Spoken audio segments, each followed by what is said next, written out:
and I had tried a lot of things to get rid of the depression. I've been to doctors and to coaches and to different types of psychologists. The thing is that nothing helped, and I was still very sad, and my children were already suffering from seeing their mom being very sad. And I had also I was sad because of I had people betrayed me. I felt like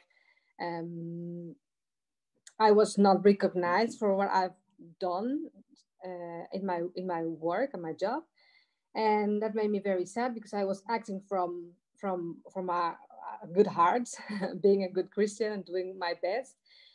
But there were different kind of people, and they were really bad to me and treated me very bad. And I was very sad about that. And also, my youngest son was having a lot of trouble speaking. He was almost 2 years by then, and he couldn't speak a word. So I was very sad also because I was very worried because my son couldn't speak anything.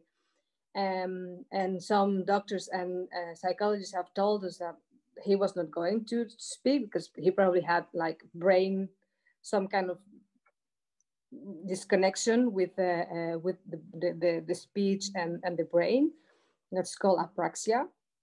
And so we were very worried about my son not being able to speak. So it was like a combination of a lot of factors. And all of a sudden, I got a message from my mom, who lives in Mexico. And for her, it was like 2 o'clock in the morning. And for me, it was like Sunday, 10 o'clock in the morning. And she sent me a poster of Father Claudio's retreat. And she was like, you have to be there. He's coming to Holland, to the Netherlands. So be sure to be there. And I was like, oh, yeah, right. I mean, it's very far away in Rotterdam. It's like 1.5 hour from here. So, and I was being depressed and sad. So I was not really like, oh yes, I'm going. But then I was staring at the poster, and this was the picture of Maria. And I don't know, there was something I saw there, and she was kind of calling me. And suddenly, all of a sudden, I thought, well, what can I lose? I have this child of mine who's really suffering, and we want to help him. So maybe there's something I can do. But I told God, well, if you want me to be there, fix it, because it's very far away. I need permission from my work. So if it's your will, I will be there. And I don't remember things going so smoothly as then, because I had just to tell my boss, like, well, I have something tomorrow to help my son. Can I go? And he was like, oh yes, you can go. And I was like, oh, this is very strange. He's never like this. But you have to arrange something with your job, because there were Chinese coming over to see me. And then I called a colleague, and I asked her, can you take care of the Chinese? And she was like, no problem, I will do everything. So every time I could see that everything was going so smoothly. So I thought for myself, I really need to be there. This is not normal. This is very strange. So I went there, and I was actually going for my son and not for me. And once I get into the church, I felt something, and I realized that that was the place I needed to be. And when I came for the healing, when I came to the front to see Father Claudio, I could really sense that it was not only about my son, but it was really about me. There was one person that needed to be healed, and that was the mother. That was me, and I didn't realize that. And it was a very hard fight at that moment, a very hard fight for Maria, because I could sense her immediately. She was there. She was fighting for me. She never let my hand. And I realized that I had to be there to help my son. So it was, I was going to be the vehicle for his healing. Um, and Father Claudio told me, like, if you believe, um, you're going to be fine, and your son is going to be fine. So I thought, well, I will just try to do the fasting, and I started with my fasting after I met Father Claudio. And at the beginning, I was very scared because I didn't know how to do it, and I was doing it by myself. I didn't know there was a chance, so I was trying very hard. And when I got into the chats, then it went very easy. I mean, there were a lot of loving people, willing to help. They were answering all my questions about the bread, about how many times do I have to eat. So it was very easy once I met all these people, and they were very caring and loving. So I'm very thankful for that. And I did for 40 days. And every day I would pray and I would sing the song together with my son, the Ruah song, every night. And all of a sudden, I think somewhere between the 15th or the 20th day, my son started saying Ruah. So one of the first, and I couldn't believe it. He was not speaking anything at all, and Ruah is not a very easy word to say. So he was trying to sing with me, and my husband and my other son, we were all like, "Oh, this is very very very special." And then he would say Maria. It was his second word. The first word was Ruah, because we were singing every night. And then he was saying Maria and Jesus in Spanish. So I was really very, I mean, amazed, but also in peace, because then all the pieces fell together. And I remember Father Claudio saying every night, if you believe, you're going to be fine, and your son is going to be fine. So that's what I did. I just continued praying and fasting. I even I didn't extended my fasting for I think 20 days more. So it was a very long fasting period for me, but I could experience a lot of peace. My depression was completely gone. I was happy. I was smiling. I was forgiving all these people that treated me bad. I could go and say to these men and women, I forgive you. I don't believe that this is you. I do think that there's something went wrong somewhere, but I'm sure it was not you, and that's why I forgive you. And that was very peaceful to say, to speak it out, to tell these people what I felt. And I could every day I could feel Jesus coming closer to me. I understood I was the one who was angry at Jesus, who left him, and then I could feel him again. And I realized in one of, I think, the 30th day of my fasting, if I remember well, that was what happened. I left. I was so filled with anger and hate, and my own will. I wanted things to go the way I wanted to go, and I left. I really started to go more far away from Jesus. And once I got the peace again, and I started believing again, and having faith, and praying and fasting and being close to him, then I could feel him again, and I could feel his love, and I could feel his forgiveness. So that was very calming, and being able to experience not being depressed anymore, and seeing my children laughing again to their mother and playing with me. That was a great blessing, and I couldn't understand that before the fasting. I was just my on my in my just in my own grief and pain. And then we went to Mexico for a holiday, and I remember there was a father, another priest, and I asked him also about I told him about my son, and he said exactly the same words that Father Claudio told me. So again, I thought this is Jesus talking to me. This is not the Father speaking. This is Jesus. And that was true. After the holiday, we came back, and my son, and I think I already finished my fasting period for 4 weeks or 5 weeks. And after those weeks, he started talking again, completely, all of the sudden, without having any trouble, just speaking Dutch fluently, making sentences and using words we didn't know he could speak. And we took him to the therapist and to the psychologists that we were seeing by then, and they couldn't believe it. They were all amazed, and they were astonished, like, how come we don't understand how it's possible that your son is speaking. This can't be true. And well, I explained them that well, that God has healed him for what he had, and we never knew what it was,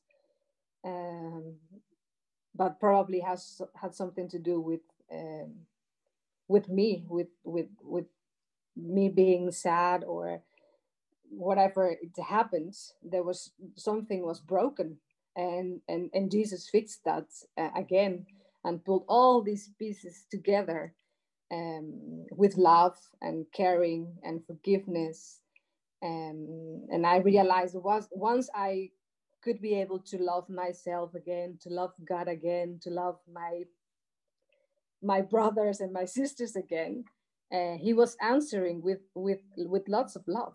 And that's the love I experience, and that's why I tell always this testimony is all about love and forgiveness, because it's about the mother's love, it's about Jesus' love, it's about loving your brothers and sisters, the charity, and what you get from receiving and giving all this love. And the thing is that the fasting period helped me to see them, to open up my eyes and my heart, mostly my heart, to be able to see those things and to receive those things. And before it was closed, and nothing could go out, but nothing could go in. It was just closed.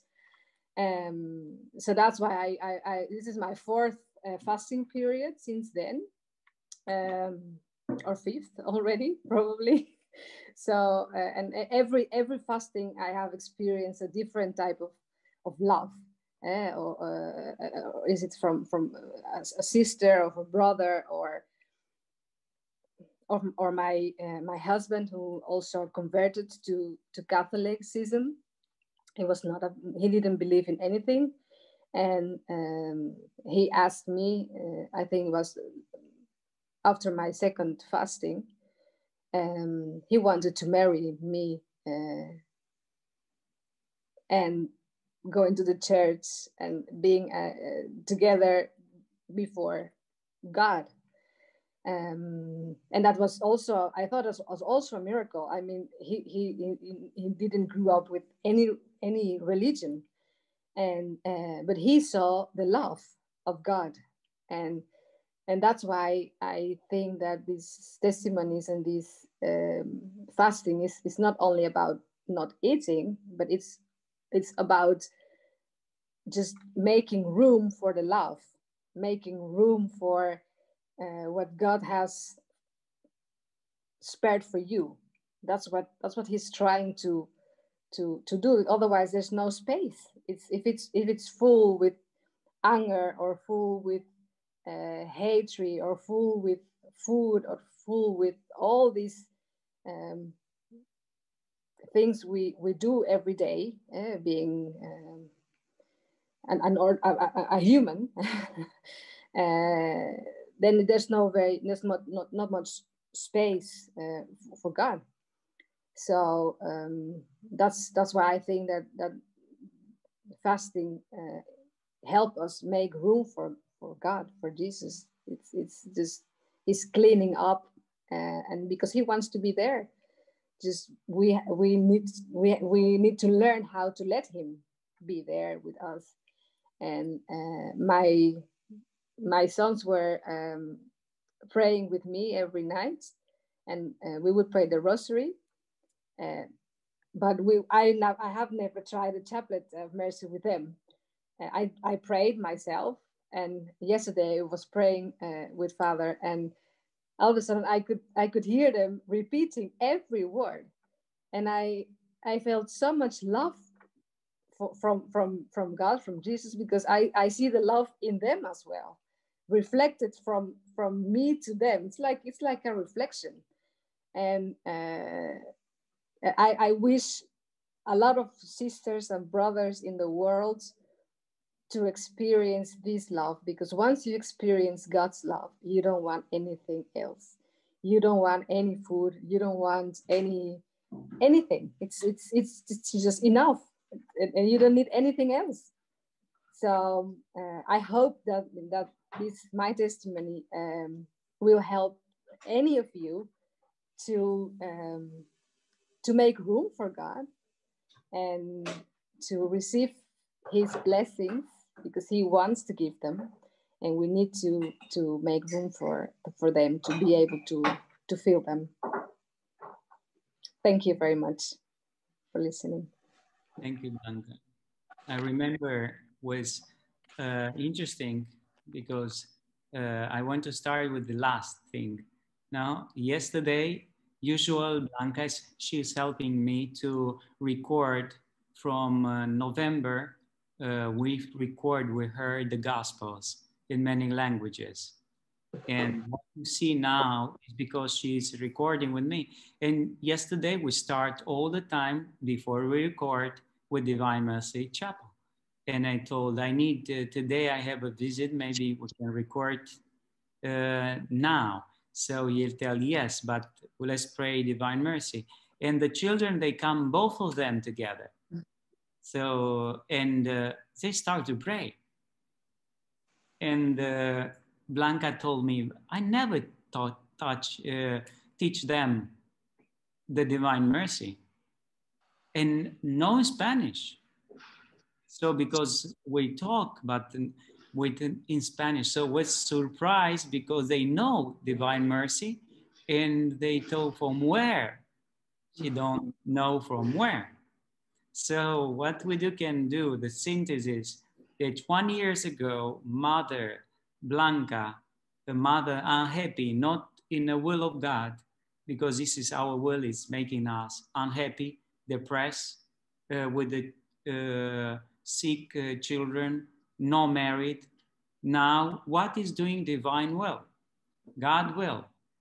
When he's taking control, is giving a blessing, God is telling, believe in me, and the mother believe in him. What he's doing? The first fasting, take away the depression. What is inside when you are praying, or maybe not praying, and you have a baby? From where it's coming some illnesses, and this I want to clarify. Usually we are very sensitive, and if you are inside of you very unhappy, sometimes it's dying somebody, and you are pregnant. You have your baby inside, or you are very sad, something was very tough. What's happened? Something has happened with the mouth and the words or the health of your children. Now, if you analyze that this was happened exactly when there was in womb, and you are asking forgiveness of Jesus, telling God, with this fasting, I want to forgive me, because maybe I don't take care of a baby. Maybe I transmit to him my fears. Maybe he blocked his words. Maybe he blocked because I was taking care of enough of them, because I don't give wholeness. I give my worries. And God is telling, no, I can go in that time because I'm God. I can restore the embryo of your children, and I can restore everything was doing in a wrong way. And that moment, the children, the mother was healing from depression. The children was healed because of the Jesus mother in the womb, because of the prayers. And the Ruah was deeply coming in the family and healing deeply because it's progressive. You are constant and you help God because she's helping our mission. I told you because she's preparing the gospel. She was constant each week. God knows you help me, I will give you your strength. You help me, I give you more, and I give more. And little by little, was I want that my husband had the faith, and yes, because it's happiness. I want that you have a best friend in your life, Jesus, and you tell, he's my husband. Come on, Jesus. I want he knows you. I know that the history, his family is impossible to have the possibility to know you. But please do for, I fast for him, pray for him. What is it? The husband discovered Jesus little by little. It's a process, but he's discovering Jesus. He's happy. He knows a little bit. And he tell, what is giving you to you, Jesus? I want to marry you. That is a word of God. And the moment that now they are married in the church, they receive the communion, they feed the life with Jesus, this is heaven in a life for one mother. Away depression, away the illnesses, away the sadness, away the disorder. Come, Holy Spirit, with the health, with the happiness of the mother and father, with the marriage. It's amazing. This is not stopping. If the Blanca and the families continue, this will be growing and growing and more. So this is that you cannot figure out what God can more do in our lives, because it's a mission. It's a huge mission. The Ruach mission, it's come, your kingdom come, your will be done on earth like in the heaven. What is right in the heaven about Giorgio and Blanca and the children's happiness and wholeness? God in you, God in me. This is what's happened with you. That wholeness, but in the way of God. You need to surrender and to allow God to come into us. This is most beautiful things. And no worry, because maybe the circumstances can change. They told me a few days ago they need to change from Holland to go to another country. But it's not any more worries, because God is with me and I surrender. And one God is with me, peace in my heart. With God, I can go everywhere. Jesus in me, I go with him. I will be with him. But peace is not going away. And no, thank you, Blanca, for your witnesses. You're And thank welcome, Father. everybody for here. This.